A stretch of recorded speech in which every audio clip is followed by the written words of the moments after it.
টিঙ্কু, তুই এখানে কমলা বিক্রি করছিস রে? তোর ঘরে সাপ ঢুকেছে রে।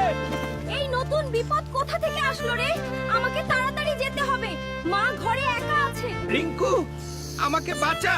শয়তান সাপ, ছেড়ে দে আমার মাকে। আঙ্কেল, আমাকে সাহায্য কর রে, আমার ঘরে সাপ ঢুকেছে। ওরে বাপ রে, সাপ দেখে আমি খুব ভয় পাই রে। সাপুরে আঙ্কেল, তাড়াতাড়ি আমার ঘরে চলো রে, আমার ঘরে সাপ ঢুকেছে রে। আরে বিড়ালের বাচ্চা, তোর সাথে কেন যাবো রে? আমি বিড়ালের বাচ্চা রে, তার জন্য কেউ আমাকে পছন্দ করে না রে। তোমরাও লাইক আর সাবস্ক্রাইব করো না রে। এখন মাকে কেমন করে বাঁচাবো রে? আরে আমি তো আমার বেজি বন্ধুর কথা ভুলে গেছি রে। ওই, আমাকে বাঁচাবে রে।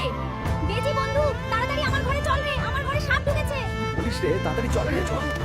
সাপ, তোর বাপ এসেছে, তাড়াতাড়ি পালা রে। যদি আমার বেজি বন্ধু না থাকতো রে, তাহলে আমার মা বাঁচতো না রে। বেজি বন্ধুর জন্য সবাই লাইক সাবস্ক্রাইব করুন।